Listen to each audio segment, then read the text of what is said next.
Plaza es la mejor compañía de infraestructura logística del mundo. Hoy estamos haciendo naves del orden de los 100.000 metros cuadrados. Es una inversión de 70, 75 millones de dólares. O sea, estás hablando de facturas de 6 millones de dólares por mes. Es la empresa de renta con más metros cuadrados en la Argentina. Sí, fuimos al Mirasol de la Recoba. No teníamos para pagar la cuenta. Entonces armamos toda una estrategia. Pedía la cuenta por favor. Cuando veía que venía el mozo, ¡puc! Voy al baño y vengo. Me iba al baño y me quedaba espiando, ¿entendés? Kevin decía, uy, no traje la billetera. Vale, o sea, pagaba y yo agarraba y volví. Así lo hicimos 2 veces. Vos querías que el pibe te ponga millones de dólares y le hiciste pagar la cuenta. Bueno, si le vendiste al Banco Mundial con un PowerPoint, esto fue fácil. He dedicado buena parte de mi vida a fundar empresas, fundir algunas.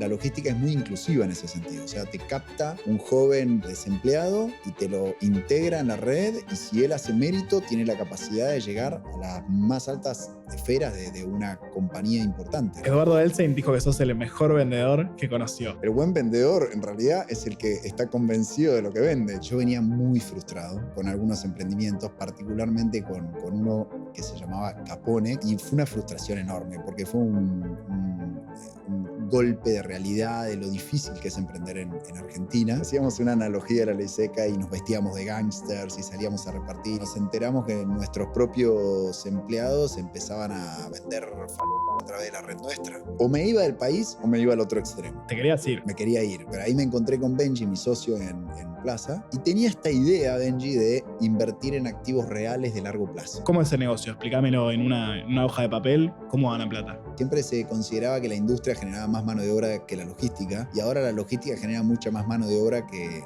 la industria. La logística genera más empleo que la fábrica. Sí. ¿Cómo es una negociación con el Banco Mundial? A mí me parecía una locura. Fue una de las mejores decisiones que tomamos. ¿Cómo sobreviven los medianos en la Argentina? En la Argentina es casi imposible sobrevivir en el medio. Nuestros clientes están en todos los rubros: farmacéuticas, operadores logísticos, industria automotriz, consumo masivo. ¿Te considerás un millonario que no disfruta la plata? Bienvenido, Eduardo. Muchísimas gracias por su tiempo.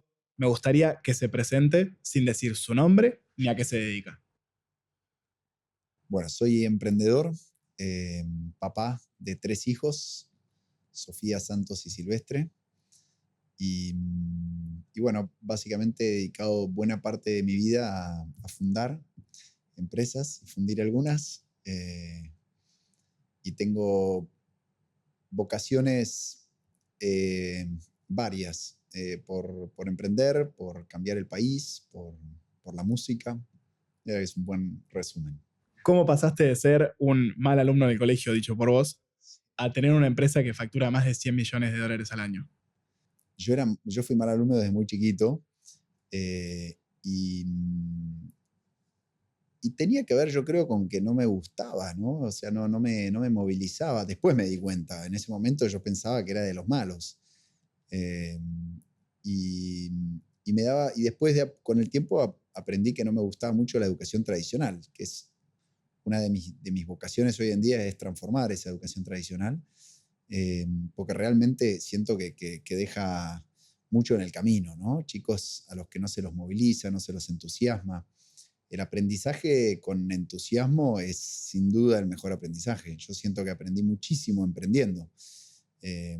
Y en el colegio, con la educación tradicional, no por el colegio en particular, eso no me pasaba. Así que era mal alumno, y después empecé a ser buen alumno en la facultad, en la universidad, porque empecé a encontrar más mi vocación y empecé también a juntarme con grupos de estudio que eran divertidos y que me movilizaban, me entusiasmaban. Y también porque aprendí que yo podía, ¿no? Yo creo que aprendí por ahí un poquito tarde que yo podía, y eso también obviamente que ayuda mucho, ¿no? ¿Tus hijos están en edad escolar? Sí, los 3. ¿Y cómo les va? Les va razonablemente bien. No puedo decir muy bien, porque si no dejan de estudiar.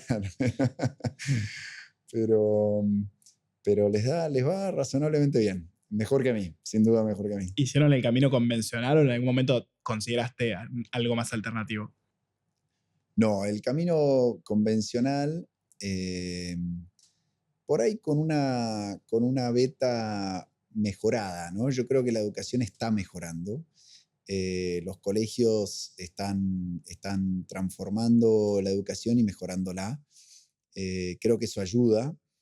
Y, y después hay un tema de que en mi época también la mayoría eran razonablemente buenos alumnos, ¿no? No éramos muchos los que nos iba mal, con lo cual me parece que tiene mucho que ver con la personalidad. Hay personalidades más adaptativas a esa educación tradicional y hay personalidades que se llevan de patadas. Yo era de los que me llevaba de patadas. Conozco pocas personas, pero conozco una, que pueden sentir un amor a primera vista por un depósito.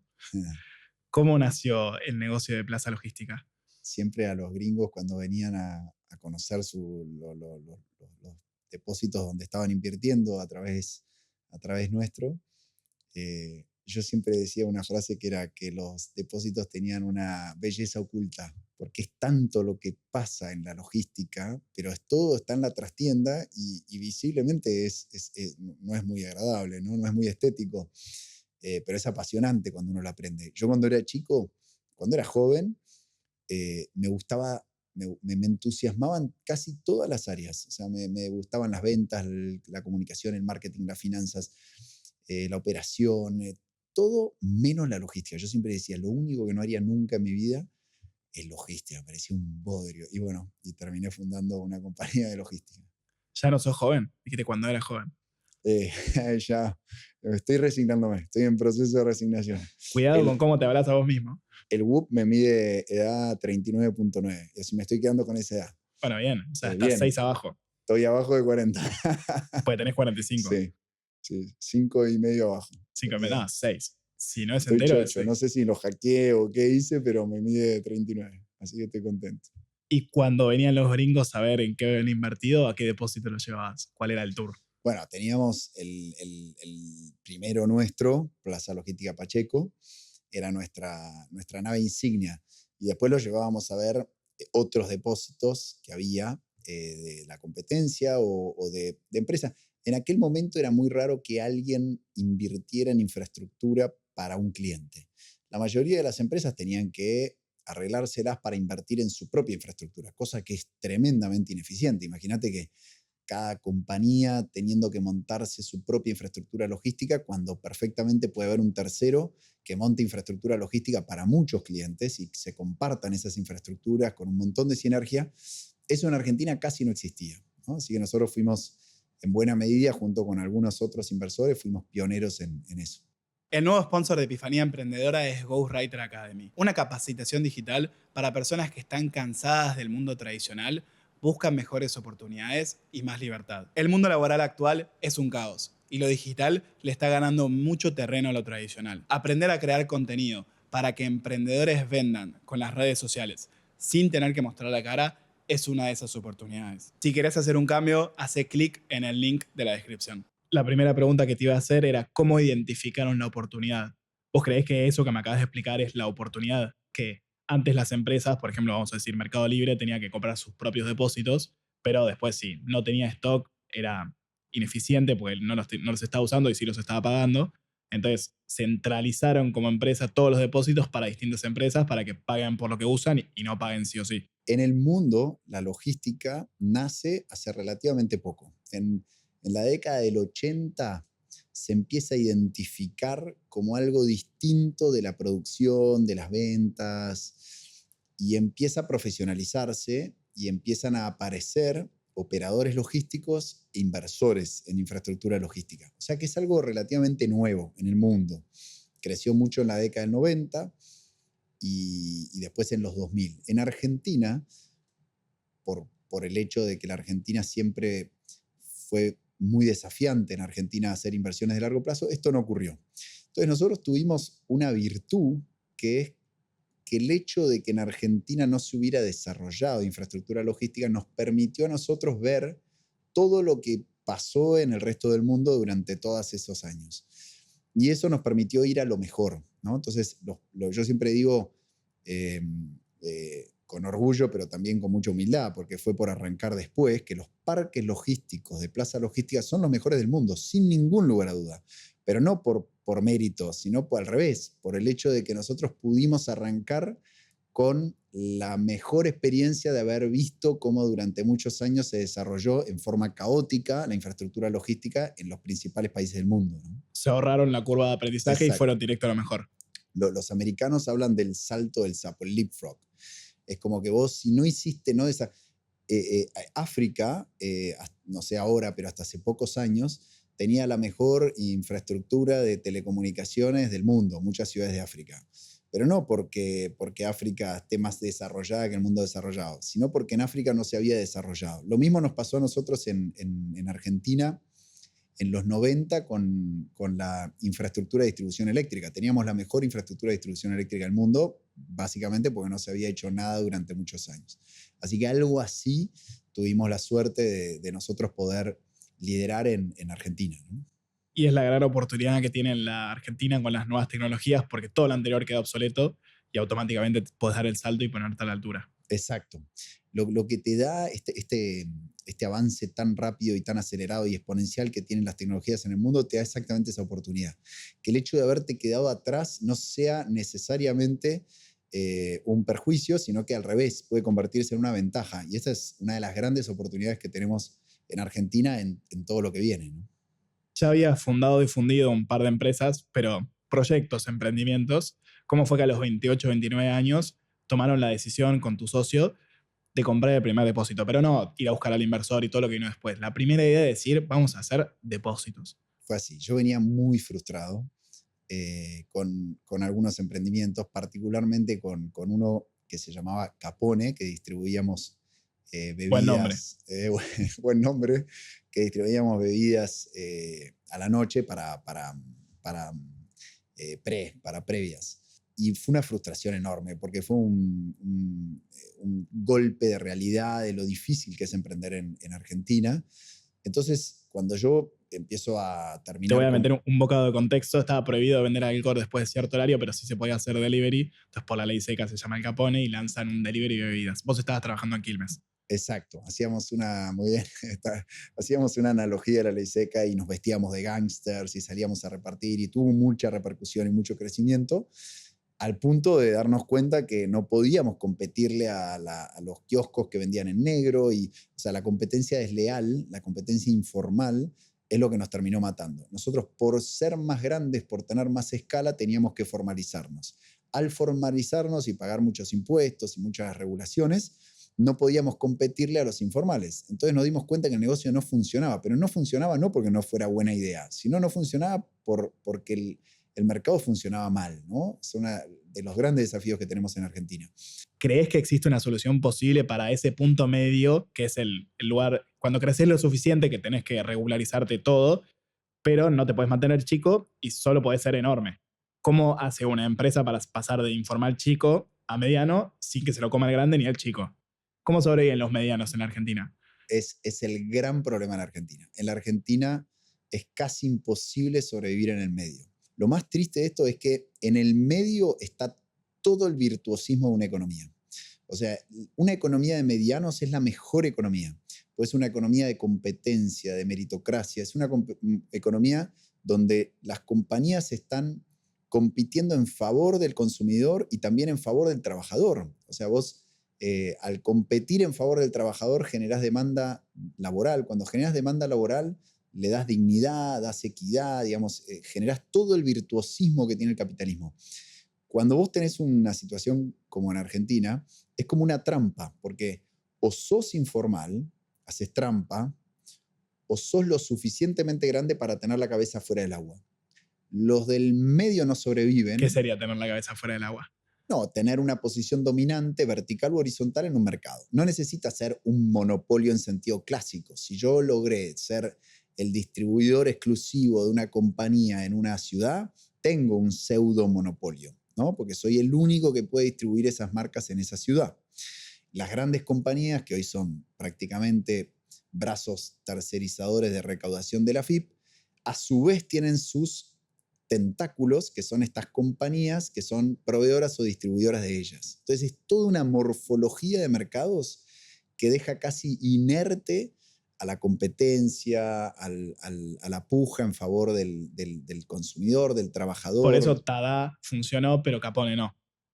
porque tenía el respaldo de una empresa gigante que con toda la red y todas las cosas que ya tenía, ese negocio podía funcionar, Exacto, pero una persona arrancando desde cero no podía compartir ni con el chico ni con el grande. exacto. O O sea, sea, a Capone le faltó plata, mucha plata. a Capone le faltó mucho capital, sí. Capone tendría que haber pegado el salto directo a ser gigantesco de grande. No alcanzó la escala. Mirá que teníamos 4 locales, llegamos a tener 80, 100 motos los viernes, los sábados. O sea, éramos muy grandes, teníamos un call center, éramos lejos lo más grande del mercado. No alcanzó esa escala para compensar el beneficio de ser informal y quedamos en el medio, pues también teníamos las grandes compañías que nos vendían, los proveedores nuestros, que eran compañías mucho más consolidadas, más grandes, que también es difícil uno porque tenés mucho menos poder de negociación. Entonces, quedás en el medio de toda esta dinámica de mercados que no es virtuosa, ¿no? En una economía. ¿Y se te ocurre a vos alguna solución? No me quiero meter duro en Sin política, duda. pero No, sin duda que tiene que ver con achicar el tamaño del Estado, disminuir las regulaciones, bajar los impuestos.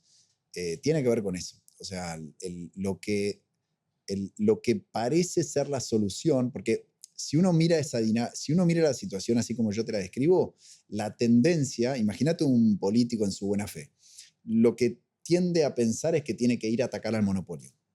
Y en el fondo lo que genera, cuando vos atacás a un monopolio casi por definición, lo fortaleces. Porque si yo ataco a un monopolio y le aumento los impuestos, las regulaciones, por definición es el único que tiene la capacidad de trasladar ese ataque que recibe al a consumidor. precio a los consumidores y a los trabajadores, ¿no? Entonces, en el fondo lo que termina generando el ataque es un fortalecimiento, porque lo que estoy haciendo mientras lo ataco es hacer aún más difícil que aparezca alguien que le vaya a competir. Entonces, es como si fuera un círculo vicioso, porque aún en su buena fe, muchos agentes de política pública lo que hacen es empeorar la situación. Entonces, ¿cómo salir de esa trampa? Lo más importante es entender lo que está pasando. Y la solución, en mi opinión, va del lado de achicar el tamaño del Estado, de las regulaciones, los impuestos, sobre todo la economía formal, porque lo que hacemos cada vez que le aumentamos la Argentina tiene las alícuotas impositivas más altas para la economía formal del mundo, ¿no? Entonces, salir de ahí es un desafío grande, pero es necesario y es urgente. Y como esta bronca de Capone de no poder crecer te termina llevando a depósitos. O me iba del país o me iba al otro extremo. Te quería decir, Me quería ir. Pero ahí me encontré con Benji, mi socio en Plaza, que quería venir a emprender a él Latinoamérica. estaba allá, Sí, en Estados Unidos. americano, gringo, recontra gringo. Él quería venir a Latinoamérica a emprender, le encantaba Argentina, qué sé yo. Y tenía esta idea, Benji, de invertir en activos reales de largo plazo, transformar activos reales, invertir en largo plazo. Y a mí me gustaba la idea, sobre todo después del choque que había tenido. O sea, pensar en algo que fuera más capital intensivo, que tuviera criterio de transformación. Yo había hecho emprendimientos en el mundo del agro que tenían que ver con esto, con ir a buscar suelos subutilizados y transformarlos para mejorarles la productividad. Y me encantaba esa lógica de mejorar un activo. Pero cómo se choca la cosmovisión del gringo de decir, acá el mercado es muy competitivo, vamos allá que hay oportunidad, pero también tenés la versión del latino que dice, acá nadie tiene plata, mejor vamos allá. ¿Cuál fue el punto medio? Claro, porque él venía con toda esta fantasía de no, en Estados Unidos ya no hay oportunidad porque está todo demasiado desarrollado, vamos a Sudamérica que tiene todo por hacerse. Esa fantasía, cuando venís de haberla parido durante tantos años, te das cuenta que es una fantasía, es al revés. O sea, por más desarrollo que haya habido en una economía, si esa economía está preparada para esa, hay mucha más oportunidad ahí que en el país que no tiene reglas de juego, que tiene los mercados mal Que no tiene formados, financiamiento. que no tiene financiamiento, no hay crédito. Entonces yo le pinchaba el globo, ¿viste? Yo decía, no, Benji, es al revés. Y cuando me dijo lo de los activos reales, dije, puede ser. Porque en Argentina, activos de largo plazo han tenido posibilidad de ser un buen negocio, ¿no? Yo digo, inversiones que vayan más allá de los ciclos, ¿no? Como que vas en un horizonte que evitas la coyuntura de corto plazo. Si tuvieras que decirme por definición un activo de corto y uno de largo. El negocio más de corto, más de operación, es el negocio del operador logístico. El operador logístico casi no tiene activos, es pura operación, mano de obra, y y tu preocupación en un negocio de operación logística es pagar los aguinaldos de junio. ¿Entendés? Claro, la ¿Cómo caja, vas o sea, a camionetas es para perder un repartir. cliente y tener que cerrar la mitad de la compañía y estás lidiando con toda problemática de corto plazo? Tipo camionetas para repartir. Por ejemplo, gremios, toda la problemática de operar en Argentina, como era Capone. En Plaza Logística, nosotros estamos haciendo inversiones que tienen repago a 20, 30, 40 años, ¿no? Entonces, el desafío es cómo lograr hacer esas inversiones en un país que no tiene moneda, que no tiene crédito, pero una vez que realizás la moneda es como si, yo digo que es como si clavaras una banderita y nadie te quita lo que hiciste hasta ese momento. Plaza Logística todos los años que aumentó sus inversiones, que creció, clavó una bandera que es muy sólida esa bandera, porque son activos de infraestructura de los mejores del mundo ubicados en las mejores ubicaciones de una de las metrópolis más importantes del mundo, ¿no? Entonces, esos activos tienen mucha resiliencia, mucha resistencia a largo plazo. Si a la Argentina le va bien, les va mejor, pero si a la Argentina le va mal, son muy resilientes, ¿no? Esa es una gran diferencia entre negocios más de largo plazo y más de corto plazo. O sea, nunca te va a pasar que en un año hagas 3 veces más revenue, más plata, pero tampoco se te va a dividir a la mitad. Exacto. Si vos invertís $100 en infraestructura logística, aspirás a ganar 5, 7, 10% por año durante 20 años. Si vos pones $100 en un operador logístico, probablemente apuntás a multiplicar 10 veces en 5 años o a perder todo, ¿no? Es una gran diferencia en términos de la expectativa de rentabilidad. ¿Hubo momentos de quiebre o siempre fue bastante estable por el tipo de negocio? Momentos en los que casi funden, casi se va todo mal. No, momentos de presión siempre, porque siempre crecimos mucho. Plaza Logística multiplicó por 2 su tamaño cada, no sé, 2 años, durante 16 años. Entonces estás siempre con mucha presión. Pensá que cuando estás con obras grandes, tenés meses donde te vencen facturas de obra de fortunas. Por poner un ejemplo, una nave de 100.000 metros cuadrados. Hoy estamos haciendo naves del orden de los 100.000 metros cuadrados. Es una inversión de 70, 75 millones de dólares. O sea, estás hablando de facturas de 6 millones de dólares por mes para el desarrollo de una de estas inversiones, ¿no? ¿Cuántos son 100.000 metros cuadrados? Haceme 100 por 1000 una o cancha de 120 fútbol. por 800. ¿Cuántos estadios de Boca son? A ver, ¿Cuántas canchas de son fútbol? No sé. 8 estadios de fútbol. No, es gigantesco. O sea, Gigantesco. es 4 Rivers, más o menos. imposible de mencionar. Es como que tenés una nave que es de 120, ponele, por 800 metros y adentro tenés 5 pisos de altura, ¿no? De mezanín, de distintas instalaciones. Entonces es interminable, no sé, son kilómetros y kilómetros y kilómetros para recorrerla, ¿no? Te podrías perder perfectamente dentro. Miles de personas trabajando adentro. Lo que la logística demostró en estos últimos años, sobre todo con la intensificación a partir del e-commerce y de otras operaciones logísticas también intensas, es que es un gran generador de mano de obra. Siempre se consideraba que la industria generaba más mano de obra que la logística, y ahora la logística genera mucha más mano de obra que la industria. La logística genera más empleo que la fábrica. Sí, y además crea nuevos servicios en la economía. Una operación logística tradicional entrega, despacha en distribuidores y en supermercados. Y la gente va, como parte de, en economía hablamos de trabajo y de ocio, ¿no? Como parte de su ocio, es algo que ni siquiera está medido en la economía. Vos agarrás el auto, vas al supermercado, te haces las compras, las subís al baúl, te las llevas a tu casa y las metes en la heladera. Ese trabajo que haces vos no está medido en la economía, no es considerado parte de la economía porque no transaccionas con eso, es parte de lo que vos haces en tu vida privada y sin transacción económica. Cuando vos haces el pedido del supermercado a tu casa, estás contratando un servicio que antes no existía. Estás reemplazándote a vos mismo en tu función privada de ir a buscar las cosas, ¿no? Entonces, es muy virtuoso para la economía. Todo lo que es el comercio electrónico, esta capilarización de la logística, de que llega cada vez más a domicilio, toma contacto directo con el consumidor, cosa que nunca le pasó a la logística. Entonces es un boom de generación de empleo, de infraestructura, de inversión, de tecnología. Se calcula que una operación logística de e-commerce multiplica entre 5 y 7 veces el transporte, o sea, la gente que abocada a las camionetas, las motos, multiplica más o menos 4 o 5 veces los empleos dentro de los centros de distribución. Y ¿Por qué 5 multiplica veces más gente dentro? porque necesitas armar el paquetito con la botella para Gonza en lugar del pallet completo de botellas para Carrefour. ¿Entendés? Eso hace que necesite mucha más mano de obra para armar esos paquetitos chicos que van a domicilio. Vos pensás que hay una operación logística tradicional en Argentina distribuye en 300 puntos de entrega. Una operación de e-commerce como la de Mercado Libre distribuye en 11 millones de domicilios. Imagínate el nivel de complejidad que tiene eso, ¿no? Y lo distribuye mucho más rápido, además, cada vez más y más rápido. Y sobre todo empresas como Mercado Libre, que es un software, lo más difícil que tienen es que los productos lleguen a la casa. Porque Sí. publicarlos en la página no es tan difícil como hacer que lleguen a la casa. Difícil es que tenga usuarios, que la gente lo elija, financiamiento, bueno, todo. No digo que sea un negocio fácil, pero humanamente lo más complicado es que cuando tocas el botón el día siguiente esté en tu casa. Eso es lo complicado. Bueno, el actual CEO de Mercado Libre, que es Ari Sarsten, él fue el que lideró durante mucho tiempo Mercado Envíos. Mercado Libre no tenía intención de meterse en la logística. Mercado Libre decía, yo uno puntos, medio al estilo Vive, y viste, yo uno puntas y después dejo que el sector logístico dé la solución. Y gracias a Ari en buena medida, a Juan de la Serna, ellos empezaron esta operación logística muy tímida para ver de qué se trataba, tratando de copiar un poco el modelo de Amazon.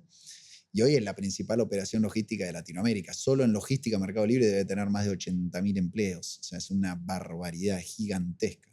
Me llamó mucho la atención eso que dijiste de que ahora como que se creó un empleo nuevo alrededor de que no uso mi tiempo privado fuera de mi trabajo, porque trabajo 8 horas y después voy al supermercado, cuando ahora capaz eso que hacía yo lo hace otro, estoy generando un empleo que no existía, aparte es totalmente voluntario. Pues si lo quiero pagar por eso, voy y lo hago yo.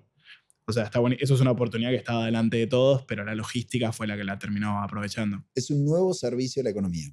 Es como si era un servicio que antes casi no existía y, y ahora se convirtió en un rubro importante en la economía en términos de inversión, de generación de empleo.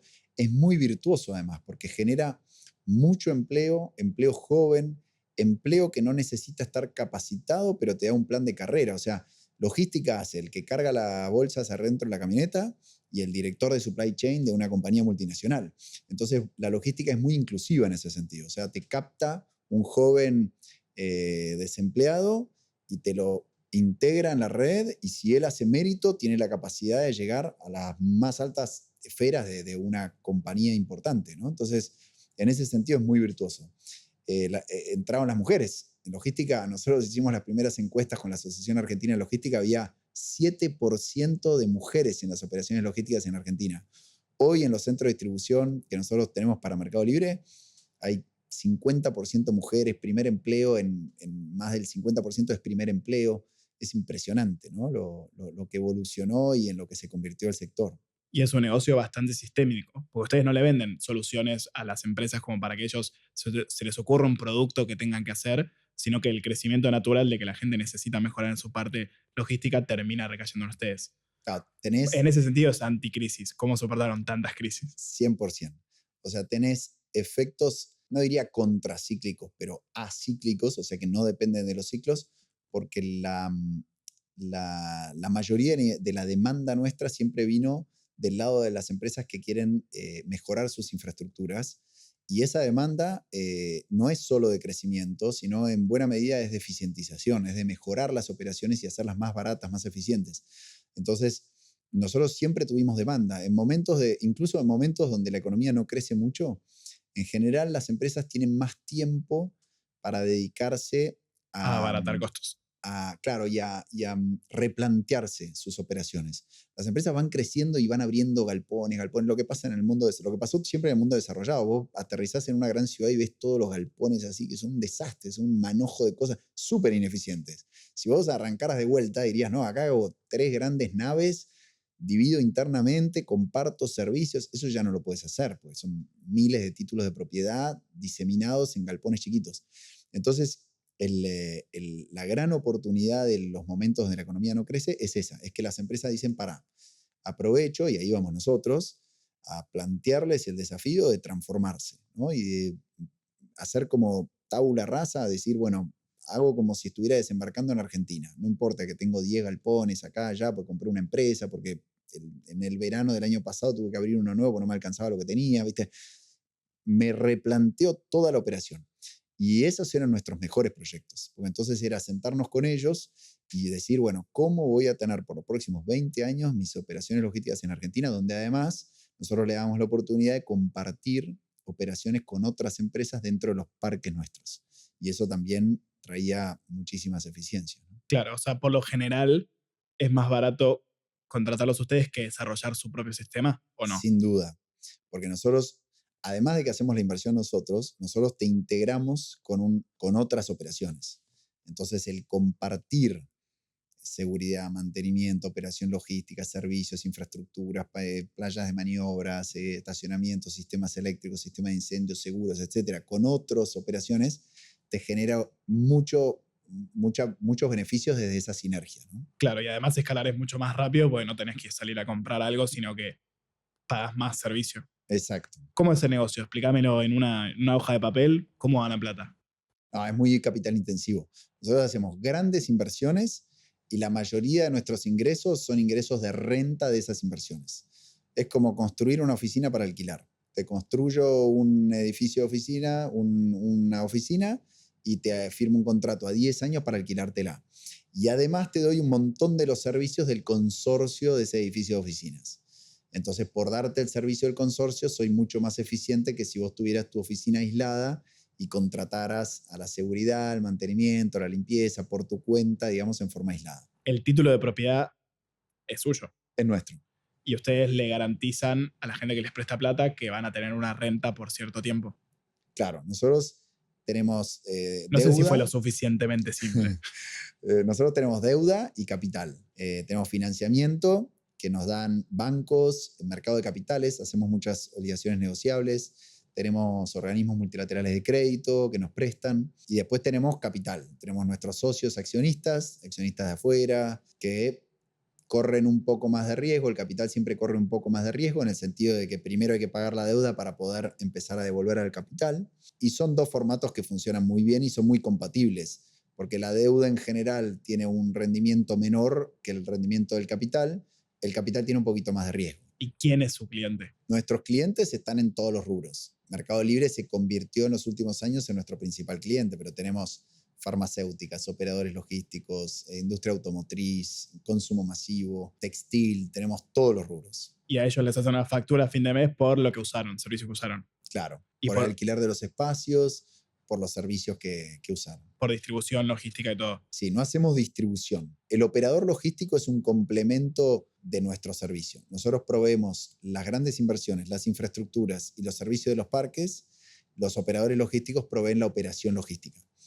Nosotros no nos metemos ahí porque sería como competirle a quienes son no solo clientes, sino también como nuestros socios estratégicos. Porque, o sea, Mercado Envíos complemento a ustedes, no es un competidor. Claro. Y Mercado Envíos contrata a operadores logísticos que también son complementos de nuestro servicio. Como, por ejemplo, no sé, Vía Cargo también. Sí, ellos, como Andriani, Ocasa, Urbano, Webpack. Todos ellos trabajan con ustedes. Proveedores de Mercado Libre, en algunos casos son clientes nuestros, pero aunque no fueran clientes nuestros, son muy importantes porque le dan a nuestros clientes, que serían, en la jerga decimos los dadores de carga, los dueños de la mercadería, le dan un servicio complementario. Te pongo un ejemplo. L'Oreal. L'Oreal tiene un operador logístico y un proveedor de infraestructura, que somos nosotros. Sí. Entonces yo le doy la operación de transporte, distribución al operador logístico y le contrato las infraestructuras y los servicios del galpón a un proveedor de infraestructura como Plaza Logística. Entonces el negocio es la factura a fin de mes a estas grandes empresas y tienen en sus stakeholders, las personas con las que comparten el valor, los operadores logísticos. Exacto. Entiendo que es un negocio que tiene poco margen y necesita de mucha estructura. Tienen un gran stakeholder que son los inversores. O sea, para seguir creciendo necesitan que les presten plata. Sí, nosotros haciendo inversiones tan grandes y con periodos de repago tan largos, nuestras inversiones son inversiones principalmente de renta. Entonces no es que te rinde un 20%, te rinde un 7, 8%, 9%. Si vos te endeudás y pagás el 6%, nosotros colocamos la semana pasada, por ejemplo, una obligación negociable, pagamos el 6 y pico por ciento. Una obligación negociable es pedirle al mercado de personas individuales que te presten plata. Es como un bono, pero emitido por una empresa, Exacto, para que las personas normales te puedan prestar plata y vos les pagas el rendimiento de eso que te prestaron. exacto. Bueno, y en ese caso, vos decís, bueno, la deuda me cuesta el 6 y pico por ciento, el negocio me rinde el 8%, 9%, entonces estoy apalancando el negocio, porque yo como dueño del capital, si el costo de la deuda es del 6 y el negocio me rinde el 9, yo en vez de ganar el 9, por ahí gano el 12 o el 13, porque la deuda me sale más barata, pongo menos capital y sobre lo que puse, la rentabilidad es mayor. Es un negocio donde el endeudamiento de largo plazo es fundamental, Claro. porque si no, la rentabilidad termina siendo baja. Entonces, es un negocio que requiere endeudamiento a largo plazo de bajo costo, y eso es lo más difícil de conseguir en Argentina. A ver, vamos a hacer el ejemplo. Vos sacás una ON ¿con qué organismo se saca la ON? Mirá, hay colocadores de mercado de capitales. Independientemente de si es un préstamo bancario o una obligación negociable, imagínate que yo tengo una inversión de $200, ¿no? Sí, yo te doy $1.000. Que me rinde $20 por año. Sí. Entonces yo digo, si lo hago con capital todo, pongo $200 y me rinde 10% por año. Pero de golpe viene alguien y me dice, yo te presto 100 a cambio de un 5% de interés. O sea, me cobra $10 por año por esa deuda. Entonces le digo, dame los 100. Yo en vez de poner 100, en vez de poner 200, pongo 100. Sí. El negocio me da 20, yo le tengo que pagar 5 a la deuda, porque me cobra el 5%, y me quedo con 15 sobre 100 que puse. Entonces lo que hago es apalancar, en vez de ganar el 10%, que era 20 sobre 200, gano el 15 sobre 100. Gano el 15% en vez del 10%. Eso es el apalancamiento que te da la deuda. Eso en el negocio de infraestructura de largo plazo es fundamental. Porque yo tengo gente que me quiere dar deuda por el 5% más seguro, pero cobra primero, y tengo gente que quiere darme capital, que no le alcanza el 10%, quiere el 15% y está dispuesto a asumir más riesgo. ¿Por qué asume más riesgo? Porque está atrás de la deuda. Primero pago la deuda y después le voy a pagar el capital. Pero está dispuesto a asumir ese riesgo porque confía en el negocio. Entonces ahí es como que le das de comer a todos, ¿entendés? Claro. Al que quiere menos riesgo, menos tasa, se lo das. Y al que quiere un poco más de riesgo, pero más retorno, también se lo podés dar. Entonces vos te convertís en una especie de orquestador de distintos candidatos a invertir. El que quiere invertir en deuda y el que quiere invertir en capital. ¿Cómo es una negociación con el Banco Mundial? ¿Cómo te tomás un avión y decís, bueno, voy a entrar a un edificio donde voy a negociar un préstamo de decenas de millones o cientos de millones de dólares con un organismo que es literalmente un banco del mundo? Bueno, el inicio es muy divertido porque fue algo medio insólito. Todavía no habíamos hecho la primera inversión con Plaza Logística, y Benji, mi socio, me cuenta que unos primos de él en México habían hecho algunas inversiones con organismos multilaterales de crédito y que le recomendaban usarlos para invertir en Argentina porque te prestan a mejor tasa y más largo que los bancos locales y que otras fuentes de financiamiento. A mí me parecía una locura. O sea, yo decía, con todo lo que había que hacer, no teníamos un mango, estar yendo a Estados Unidos a tratar de conseguir préstamos del BID, del Banco Mundial, me parecía una locura. Pero bueno, insistió tanto Benji que hicimos un llamado con una especie de agencia que tiene sede en Washington que se dedica a asesorar a la gente que quiere conseguir este tipo de financiamiento. Y bueno, tuvimos un llamado y nos hicieron una propuesta. Nos dijeron, bueno, te cobro tanto por mes y además, si te sale el financiamiento, te cobro el 1%. Y nos dijo, esto tarda por lo menos 2 años. Yo decía, Benji, estás loco. Pero insistió. Bueno, hicimos un arreglo con esta gente y lo hicimos. Yo te juro que en ese momento lo hice porque para Benji era muy importante, porque yo me pareció una locura. Y fue una de las mejores decisiones que tomamos. Empezamos a tomar contacto, imagínate, teníamos 26, 27 años, no teníamos nada, o sea, teníamos una idea y armamos una presentación diciendo que íbamos a tener 1 millón de metros cuadrados en el cono sur. Estamos llegando, o sea, en un par de años, 2 o 3 años creo que llegamos. O sea, 20 años después. Sí. Y bueno, y empezamos a armar presentaciones y a viajar, y era gracioso porque Lo que nosotros queríamos hacer les encantaba, pero cuando terminábamos era la presentación, decían, bueno, ¿pero qué tienen? No, bueno, Un todavía nada, PowerPoint. estamos viendo, eso, bueno, avísenos cuando terminen, cuando tengan algo, vengan a vernos. Y así fue. Y cerramos la primera transacción con una deuda local muy corta, qué sé yo, la teníamos que rolear. Rolear significa refinanciar porque era muy cortita y con los flujos del negocio no se repagaba esa deuda. Y bueno, y ahí se animó. Pero fue una oficial de crédito cubana que vivía en Estados Unidos, que se enganchó con el Que proyecto. banca a los latinos. Sí, recontra. Y aprobó la Argentina. La Argentina nunca había recibido un financiamiento de este organismo. Logró aprobar a Argentina y después logró aprobar el préstamo nuestro y recibimos ese primer préstamo, que fue de $10 millones a 12 años, a una tasa bajísima del 5 y pico por ciento, espectacular. Y eso nos abrió las puertas de Washington. O sea, a partir de ahí hicimos muchos deals con organismos multilaterales de crédito, de a poquito, uno más grande que el otro. En general son grandes porque Claro, pero ya tenías el sello de él me dijo que sí, vos sí. por qué me dirías que no. Después competían por nosotros, era genial. Teníamos que elegir entre distintas propuestas. Eso fue muy impresionante, cómo se dio después una dinámica muy positiva a nuestro favor. Y bueno, eso en buena medida fue lo que nos permitió crecer tanto. Y después el mercado de capitales. El mercado de capitales es extraordinario. Pero creo que es la mejor definición de suerte en el sentido de que, bueno, justo te tenía que tocar, pero ustedes estaban con la preparación suficiente como para estar ahí. O sea, se encontraron la preparación y la oportunidad en esa cubana que amamos.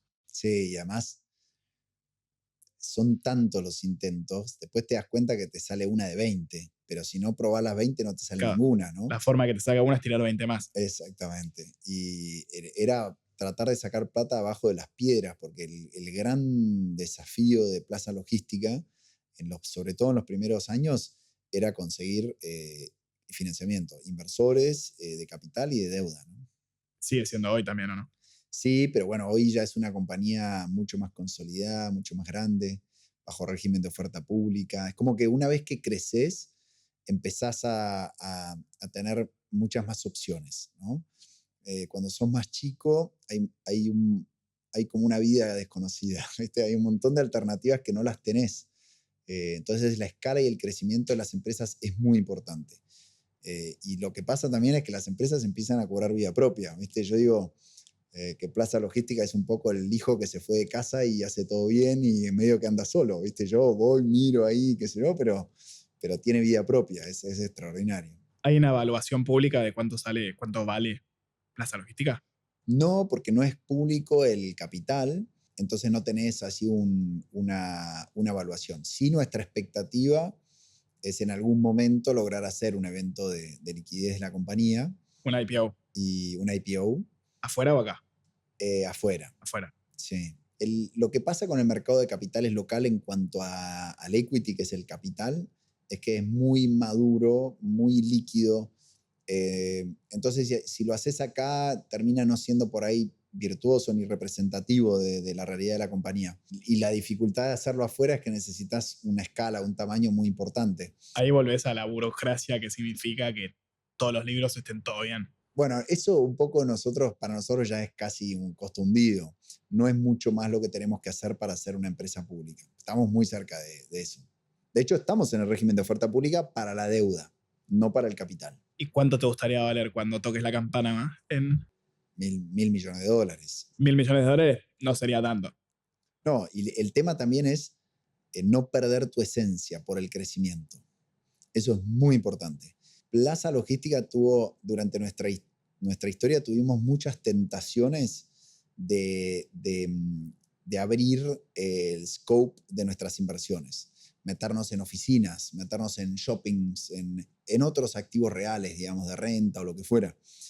Y fuimos muy disciplinados en mantenernos en infraestructura logística de primera calidad, en las mejores ubicaciones, en grandes centros urbanos, con los mejores clientes. Eso es a largo plazo una decisión muy importante. Muy difícil porque es más difícil conseguir escala. Obviamente, si yo hago 10 cosas, la escala la consigo más fácil. Pero hoy creo que es una de las principales diferenciales que tenemos. Que es de las pocas empresas del mundo que está tan enfocada en el nicho más atractivo, que es infraestructura logística de alta calidad, de escala, parques multiclientes, clientes AAA, grandes centros urbanos. El tema es que estamos en Argentina. Pero bueno, cuando la Argentina mejore, Plaza es la mejor compañía de infraestructura logística del mundo. ¿Cuánto valdría en Estados Unidos Plaza Logística? Uf, nada, es horrible. Nada, varía 3 billion por ahí. O más. O sea, 3.000 millones de dólares, 3 veces. Sí. ¿Cómo lo conociste a Benji? Un primo de Benji se casó con una prima mía cuando teníamos 11 años. Se divorciaron después, pero nos conocimos en ese casamiento y nada, nos conocimos. No te digo que nos hicimos amigos porque fueron 2 días. Tenían 11 años aparte. Sí, 11 años. Y después, 5 años después, un día viene mi vieja y me dice que la llamó la mamá de Benji, que yo me acordaba que era ese rubio, que estaba queriendo venir a Sudamérica, que estaba queriendo mandarlo a Sudamérica a hacer como una especie de intercambio o algo, a los 16 años. Sí, como los gringos que creen que venir acá es venir con un machete a la selva a hacer una aventura. Sí. Me dice, che, le digo que sí, se viene a casa, se instala un mes. Yo me acababa de poner de novio, mi primera novia. Me dice eso, le digo, ni loco, le digo, para mí era una pesadilla meterme un gringo en mi casa. Imagínate que te metan un gringo en tu casa. Acabas de ponerte novio. Primera novia, te quieren meter un gringo en tu casa un mes. No, le digo, ni loco, no, ya le dije que sí, ya le dije que sí. Bueno, cayó Benji, lo fuimos a buscar a Ezeiza. Toda la vuelta del viaje de Ezeiza, él se sentó adelante, yo atrás. Mi vieja manejaba, hablando de historia argentina. Se había estudiado historia argentina para venir. La mamá lo había hecho estudiar. Y yo escuché y decía, uy, qué plomazo. Decía, preguntaba por los caudillos. No, acá ya no usamos goleadoras. Sí, más o menos. Y bueno, llegamos a casa y ahí empezamos a interactuar, qué sé yo. Esa noche éramos 40 en casa, cantando el himno americano, matando la risa. Nada, nos hicimos muy amigos, estuvo buenísimo. Resultó ser el Benji que ahora conozco, pero en ese momento yo decía, ¿qué me va a venir? Y bueno, nos hicimos muy amigos, esa es la historia. Y después, de más grandes, a los 20 y pico, empezamos a hablar de qué hacíamos, qué sé yo. Los dos con la idea esta de emprender. Yo ya emprendiendo, él con la idea de emprender. Y él con la fantasía de venirse a Sudamérica. Yo después con las frustraciones queriendo irme. Y ahí fue que dijimos, bueno, vamos a ver si hacemos algo juntos en el marco de activos reales. Y buscando distintos rubros apareció esta idea de Plaza Logística. Quiero que me cuentes alguna anécdota. La forma más loca de conseguir un inversor, algo que haya pasado en un depósito. Un inversor escribió una carta de lectores en La Nación. Yo leí la carta de lectores. Una persona en ese momento no sería inversor. Claro, una persona escribió una carta de lectores en La Nación. Leí, entre líneas, dije, parece estar medio dulce, porque hablaba de invertir y que se yo cuánto. Dejó el mail abajo, decía el mail, le escribí un... Eso es lo que vos querías leer entre líneas. Claro, obvio. Le escribí un mail. Me dijo, tomémonos un café, fuimos a tomar un café, invirtió... ¿Qué le mandaste en el mail? Tengo 100 tipos que me quieren poner un palo, pero te quiero priorizar a vos. No, le hablé del tema que él escribió, que nada tenía nada que ver. Hablaba de que la Argentina será para tanto, que estaba todo el mundo diciendo que nos íbamos al tacho, como tantas veces, y a él le parecía exagerado, y nada más. Y yo le escribí de eso, no le hablé de inversión. Mail va, mail viene, hablando solamente de economía y qué sé yo. Ahí me dice, che, ¿querés tomar un café? Que me fui a tomar un café, invirtió en casi todas nuestras rondas de capitalización, participó, un genio total. Resultó ser un millonario con ganas de invertir y vos por mandar un mail llegaste a él. Sí, ya estábamos con el agua al cuello. A nosotros se nos cae la primera operación porque vino la crisis de Lehman Brothers en 2008. Tuvimos que reflotar, nos quedamos sin un mango, yo me había endeudado hasta el cuello. ¿5 millones de dólares al Banco Provincia? No, pero eso fue para comprar. Yo había tomado una deuda personal para poder comprar la opción de compra y los gastos de abogados y esto y lo otro. Me endeudé con $64,000 con mis primos, unos genios que me acompañaron después en todas las inversiones. Me prestaron estos 64 lucas caras, o sea, me compraban un porcentaje grande de lo que sea que yo me quedara de la compañía si es que se cerraba el deal, ¿no? Era como una especie de, hoy sería una nota convertible. Era deuda, pero si ellos querían, la convertían en participación. Y le fue muy bien con eso. ¿Cuánto valieron después de esos No, $64.000? muchísimo. Por Se lo tuve ejemplo. que recomprar. Cientos de miles de dólares, no me acuerdo, pero una fortuna. Entonces yo me quedé sin un mango y ya no tenía a quién pedirle prestado. Entonces íbamos con los vendedores de la primera tierra que compramos. Yo les decía, trataba de renegociar el precio y mientras tanto estábamos buscando inversores por todos lados. Entonces me acuerdo, fuimos con uno que laburaba conmigo, fuimos al Mirasol de la Recoba. Entonces armamos toda una estrategia, no teníamos para pagar la cuenta y nosotros lo invitábamos al vendedor del predio. Entonces, este era más chico que yo tenía 20. Le diste equity al mozo para que pague él. Yo tenía 27 años y Kevin, que laburaba conmigo, tenía 24 años. Entonces, yo agarré y le decía, yo pido la cuenta y cuando veo venir al mozo, me levanto y me voy al baño. Entonces, vos decís que no trajiste la billetera, que me espere y bueno, recemos que el pibe la ponga. Entonces, llegaba, pedía la cuenta por favor. Cuando veía que venía el mozo, ¡puc! Voy al baño y vengo. Me iba al baño y me quedaba espiando, ¿entendés? Entonces el pibe veía que me iba medio resignado. Kevin decía, uy, no traje la billetera. Bueno, o sea, pagaba y yo agarraba y volví. Eso lo hicimos 2 veces.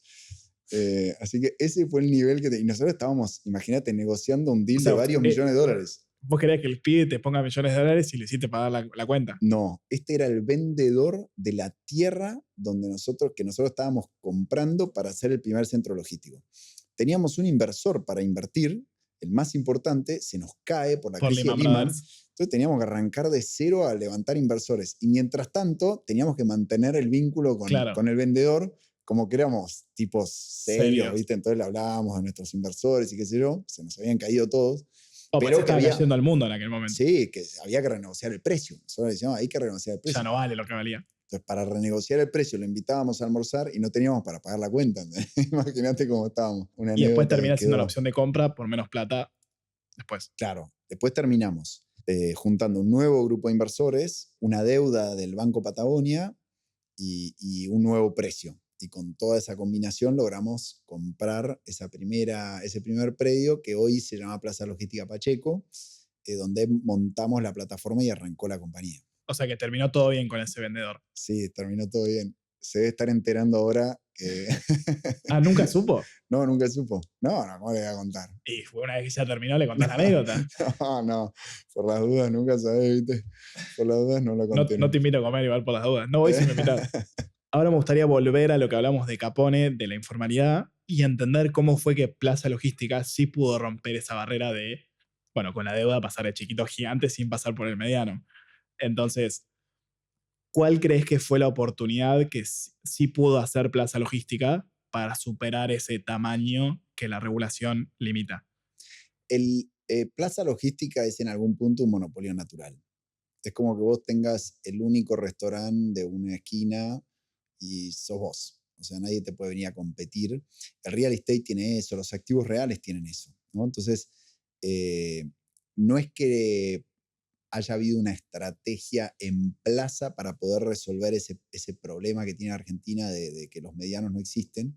Problema no, pero vos venías con esa frustración, claramente lo pensaste antes de arrancar. Sí, obviamente. Por eso fui a activos reales, porque el activo real tiene esa virtud de ser como si fuera un mini monopolio en el sentido de que tenés una posición estratégica que no te pueden quitar. ¿Sabes? Si vos tenés una oficina en un edificio y tenés una ventaja competitiva, si no hay más lugar para desarrollar edificios de oficina en ese barrio.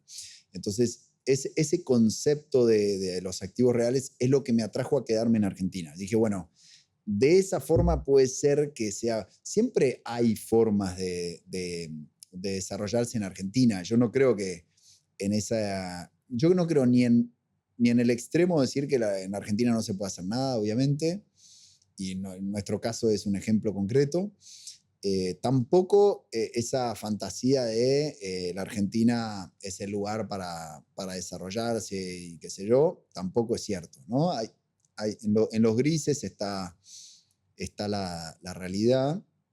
Sí soy muy optimista de que la Argentina va a ir mejorando esas cuestiones que hacen que haya sido tan difícil emprender en Argentina las últimas décadas, ¿no? Entonces, la diferencia principal era la economía real, de hacer productos reales. Sí, activos reales, sí, con posiciones estratégicas. Contra Capone. Capone, ¿qué no tenía en ese sentido? Capone era un negocio de operación. Capone alquilaba locales, contrataba gente, compraba Compraba alcohol mercadería por y la mayor y revendía. la vendía. Sí. No tenía valor agregado tampoco. No tenía mayor valor agregado, más que la logística. El valor agregado de Capone era la logística. Era la entrega a domicilio a las 3 de la mañana. Claro. Te llegábamos Vestido rápido de a las 3 de la gánster, mañana, vestido de aparte. gánster. ¿Y qué fue lo más loco que le pasó entregando alcohol a las No, 3 de la mañana nada, vestido de gánster? infinitas anécdotas. Una quiero, dale. Nada, cuando nos enteramos que nuestros propios empleados empezaban a vender falopa a través de la red nuestra. O sea, pasaban esas cosas en Capone. O sea, lidiabas con motoqueros. Estamos hablando del año 2004, 2005. Motoqueros dispuestos a laburar de 10 de la noche a 4 de la mañana. O sea, un sesgo dentro del mundo motoquero, que no es un mundo fácil, un sesgo hacia la dificultad, la marginalidad. Entonces tenías de todo, o sea, tenías gente extraordinaria que conocimos, de nuestros mejores motoqueros, y tenías atorrantes delincuentes que te robaban, te choreaban, te estaban todo el tiempo queriendo pasar, y bueno, y nos pasaban todas las que te puedas imaginar. Era un peligro. Además de que no era un negocio, tenías riesgos de que pasara cualquier cosa, ¿no? Entonces, nada, Capone era chivo. Antes de Capone, recién terminado el colegio, tu primer emprendimiento fue una página web para subir fotos Sí. de boliche. Sí. Había algo con la joda en aquel momento, El ¿no? Loop, sí. Fue un Facebook que llegó un poco demasiado temprano, pero lo que nos pasó con el Loop estaba bueno, generamos mucho tráfico. Hacíamos páginas web, hacíamos como books. Entonces íbamos a un boliche, hacíamos el book de la noche, etiquetando personas. Teníamos un lugar donde pusimos una cosa de fondo y teníamos fotógrafas que sacaban fotos y venían chicos, chicas en grupos, hacían como sesiones de fotos. Imagínate que eran las máquinas Sí. así. O sea, Marquito Zuckerberg te copió a vos. Exactamente. Y bueno, y eso lo íbamos subiendo y generabas tráfico. El objetivo en esa época era generar tráfico. Lo que pasa es que cuando arrancamos con el Loop, al muy poquito tiempo se pinchó lo que se llamaba en ese momento la burbuja de Internet. Internet era como ahora la AI, que era todo el mundo invirtiendo en Internet y era el futuro y qué sé La yo. caída de las .com. Las .com y se pinchó. Y se pinchó, se desplomó. O sea, en 2 meses no conseguíamos anunciantes, nada. Entonces no monetizábamos. Porque la gente entraba a ver sus fotos y vos les hacías publicidad. Cliqueabas banner, te hacías publicidad y con la publicidad te pagaban, y si cliqueabas el banner de la publicidad te pagaban más. Bueno, eso de golpe desapareció. Entonces nosotros generábamos tráfico, éramos una fundación, dábamos un servicio a la comunidad, no podíamos monetizar nada. Bueno, duramos un tiempo y terminamos cerrando. Esa fue la primera fundida que después resultó en un pool de siembra. Facebook. No, Facebook, No, sí. te perdiste ahí ese crecimiento, no la viste, pero... ¿Y el pool de siembra cómo nace? A mí siempre me encantó el agro y ¿Por tenía la fantasía de mi FLIA, por la FLIA de mi viejo, de mi vieja, un hermano que se dedicó toda la vida, y me fascinaba entender el potencial en el agro, ¿viste? De ver que había tierra que se usaba por ahí para cría y generaba, no sé, 30, 40 dólares de renta por hectárea, y la misma hectárea destinada a agricultura, por ahí multiplicabas 5 veces. De un año al otro, vos multiplicabas 5 veces la producción, la rentabilidad, la mano de obra, el empleo, la inversión, en la misma hectárea de un año al año siguiente. Entonces, cuando empecé a ver eso, vas viendo, bueno, los grandes desafíos del agro y las grandes oportunidades del agro en transformar tierra, ¿no? Tierra que estaba subaprovechada y que se podía aprovechar mucho mejor, con inversión, con ingenio, ¿no? Entonces montamos un pulsito de siembra que tenía el sueño de convertir todo el oeste de la provincia de Buenos Aires, sudoeste de la provincia de Buenos Aires y el este de la provincia de La Pampa, que es una zona muy particular, porque es arenosa. Que sea arenosa significa que el agua se va muy rápido. Imagínate que la raíz está chupando el agua y el agua pasa de largo y se va rápido. Y tiene tosca abajo. La tosca es permeable al agua, o sea que el agua sigue de largo, encuentra su ruta y sigue de largo, pero impermeable a la raíz. La raíz no puede seguir. Entonces es un horror porque tiene que llover mucho y todo el tiempo. Y es una zona que llueve poco, y poco en cantidad y poco en continuidad. Entonces, es encontrarle la vuelta a esas varias millones de hectáreas, era transformar tierra que se estaba usando para producir un ternero cada 5 hectáreas a producir por ahí 1.500, 2.000 kilos de trigo por año, ¿no? ¿Y cómo iban a hacer eso? Bueno, entonces empezamos con un ingeniero agrónomo que era brillante, a armar distintas técnicas agrícolas, digamos, con ciertas características, con ciertas tipologías especiales de girasol, de trigo, la forma de sembrarlo, las distancias, el tipo de tecnología que se usa, pero además le implementamos algo bastante innovador desde lo financiero, si querés, que es un seguro multirriesgo. Armamos estructuras junto con Sancor Seguros de seguro multirriesgo que permitía morigerar el riesgo de la inversión. Entonces, si te iba muy bien, pagabas un seguro caro, pero la rentabilidad permitía pagar ese seguro caro y igual era muy rentable. Y si te iba mal, que era bastante probable, el seguro, con toda la siembra lo más diversificada posible en cultivos, en regiones, te cubría una parte de la inversión, el 80-90% de la inversión. Entonces, como que morigerabas el impacto de esa volatilidad y ese riesgo, ¿no? Tanto por la forma de sembrar como por la forma de instrumentar el seguro. Bueno, hicimos una campaña, 2 campañas, y la segunda fue tan desastrosa, una sequía de toda la región, que después la aseguradora no nos quiso asegurar más, así que no pudimos seguir. Pero fue una experiencia muy linda de entender el potencial que tenía el agro y que todavía sigue teniendo el agro, ¿no? Si esa te salía, valía muchos millones de dólares. ¿Hoy existe eso? Hoy hay mucho más. De hecho, en esa zona justamente, estamos hablando Huatraché, Darregueira, Pigüé, en todas esas zonas ahora hay un par de variedades de maíz que están funcionando muy bien, que están transformando la zona. Hay variedades de girasol que están transformando, de sorgo que están transformando la zona.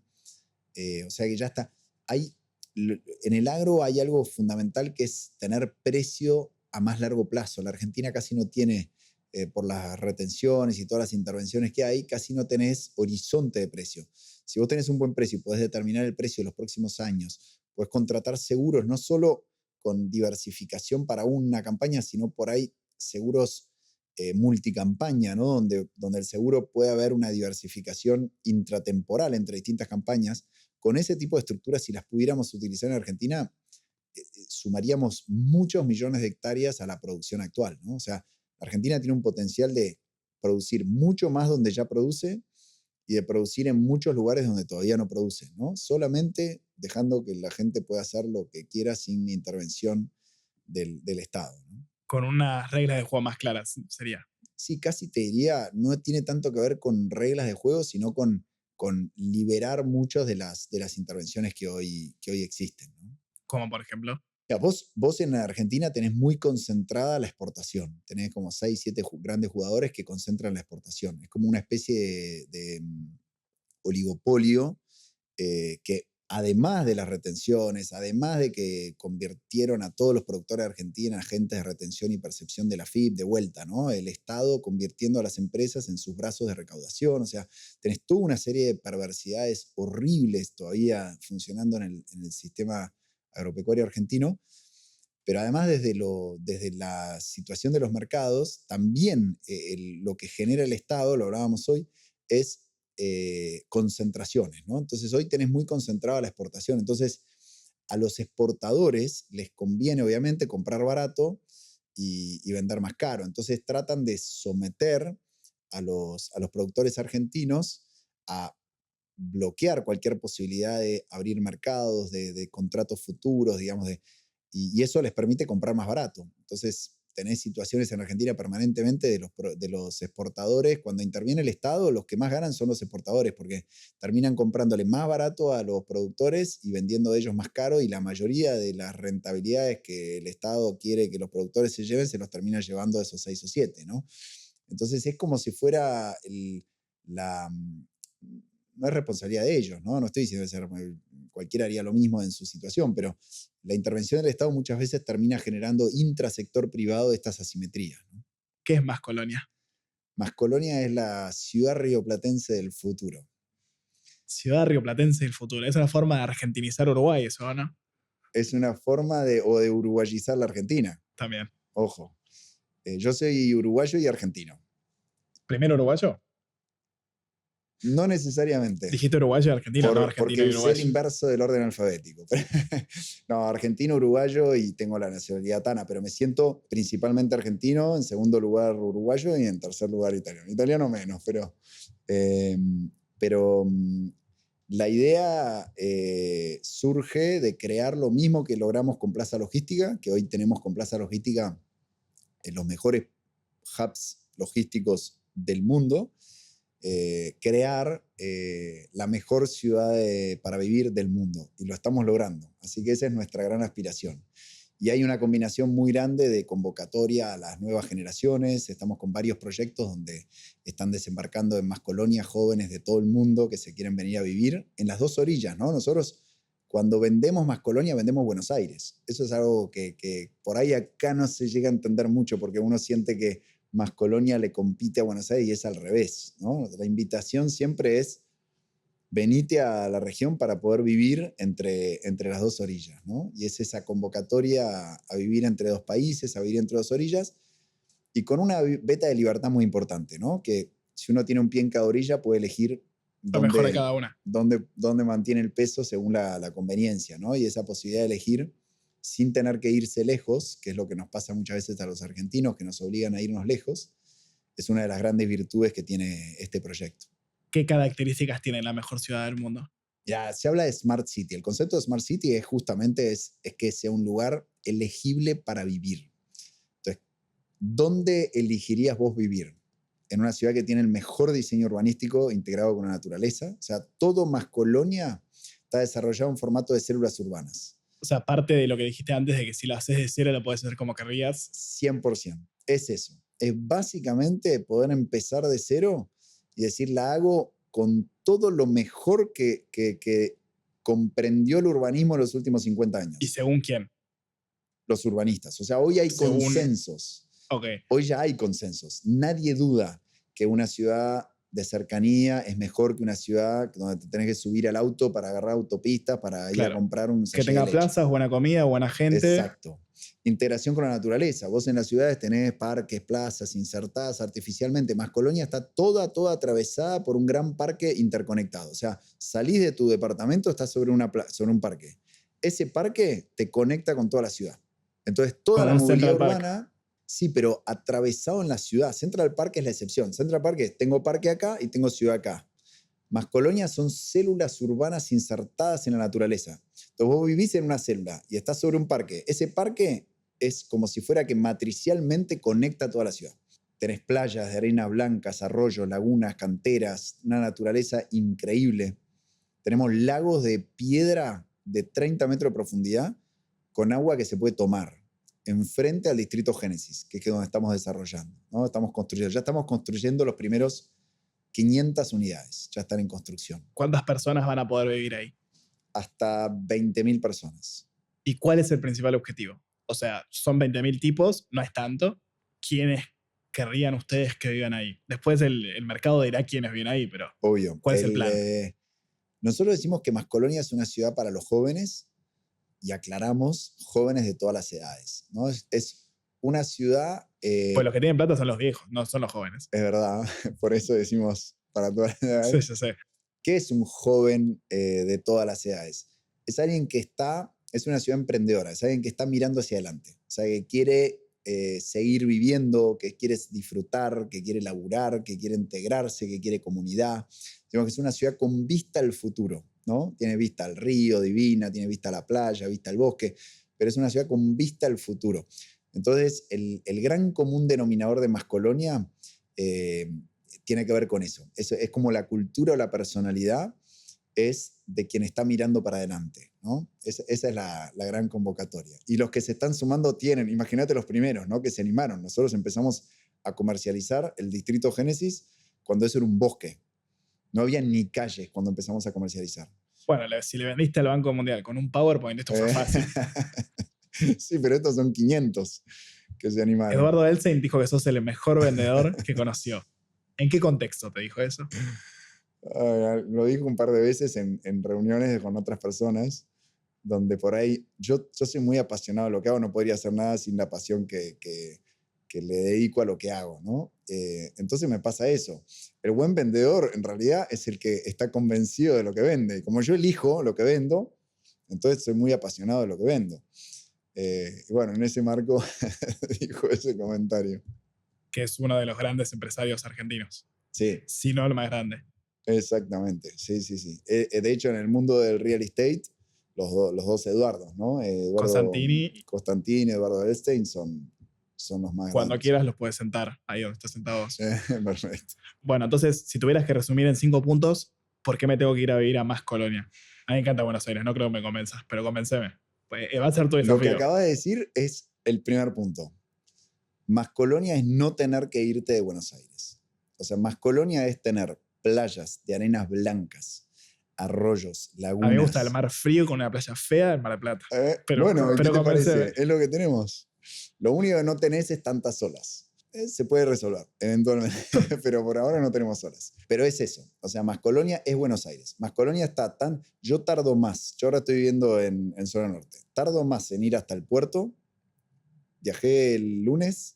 Tardé 1 hora 45 de ir de mi casa al puerto y tardé 50 minutos del puerto a Mascolonia. Estamos pegados al puerto de Colonia. O sea, Colonia Express te deja ahí. Colonia Express, Buquebús, tienen entre las dos navieras 16 frecuencias diarias, 8 de ida, 8 de vuelta, puedes elegir la hora que vas, la hora que volvés. O sea, el sueño es, tardás más a Estancia del Pilar que a Colonia. Claro, entonces... pero te tiene que aceitar mucho la salida del país, porque el tema frontera es lo más...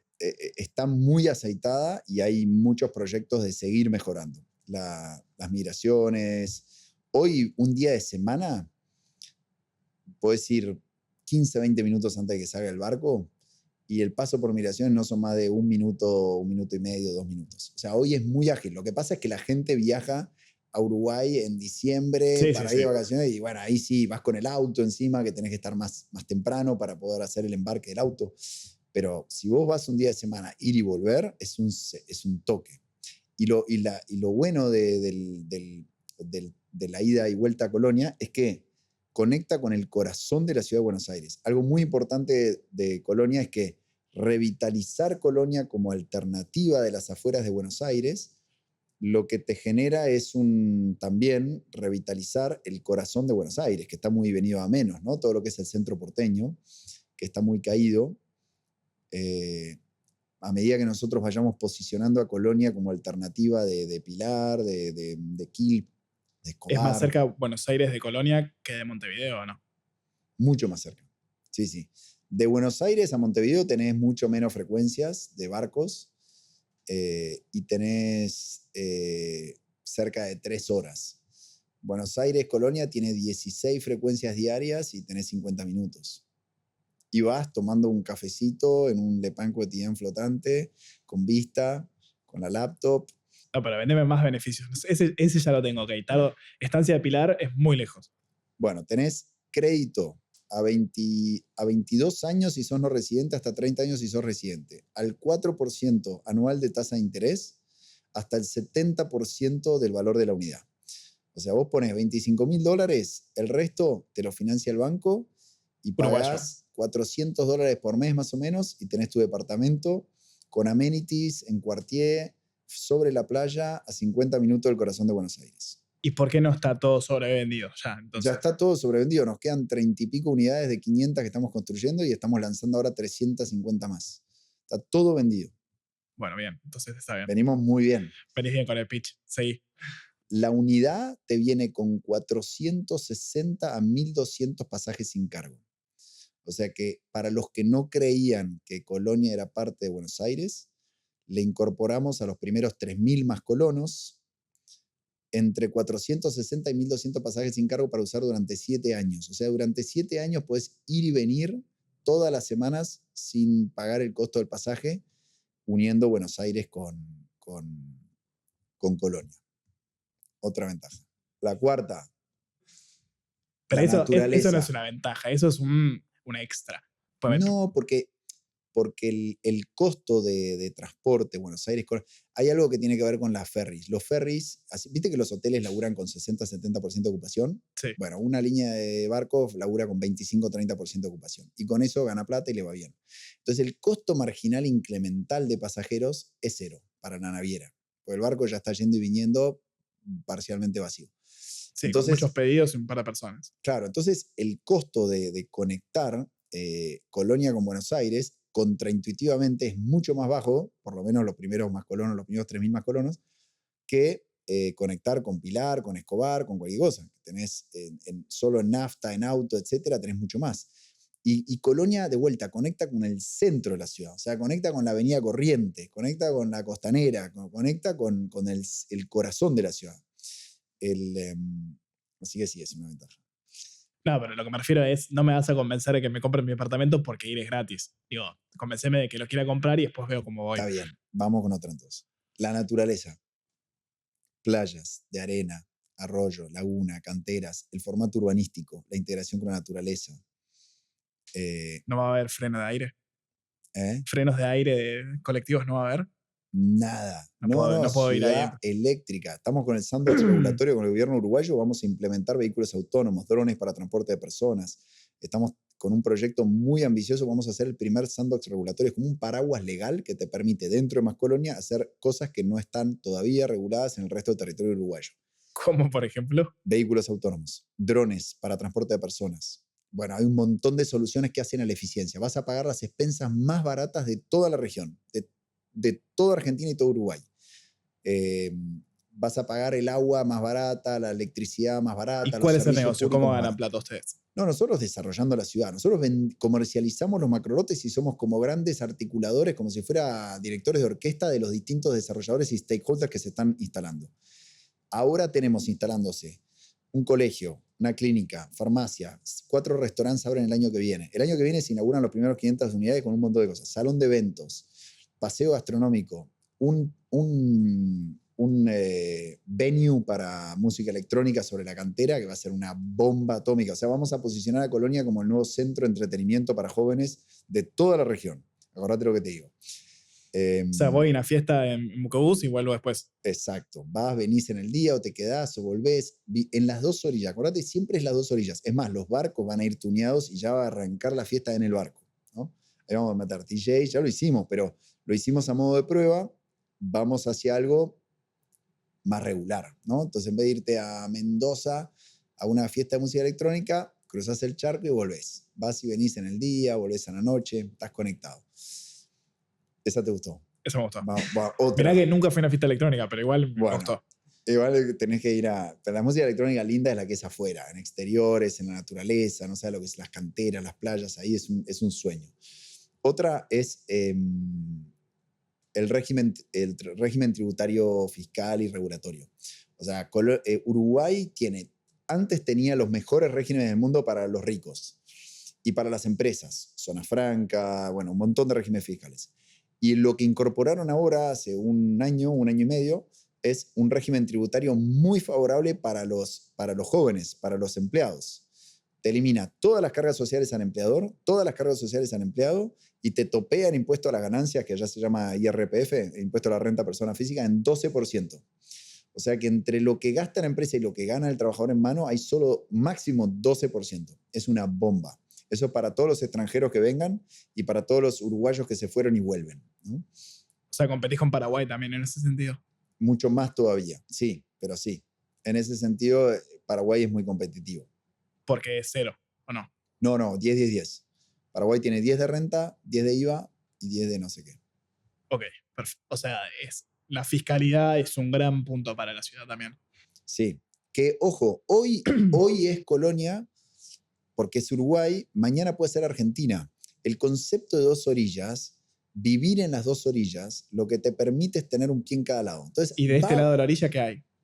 y bueno, va a llegar el momento en que la Argentina, el equipo económico ahora lo que dice es que no puede bajar impuestos porque no puede poner en riesgo el superávit fiscal. Bueno, llegará el momento en que pueda bajar impuestos y por ahí la Argentina se convierte en un buen lugar para fiscalizar, para qué sé yo, para pagar los impuestos de tu compañía o lo que fuera. Entonces, lo bueno de estar en las dos orillas es que vos podés elegir sin forzarte a mudarte.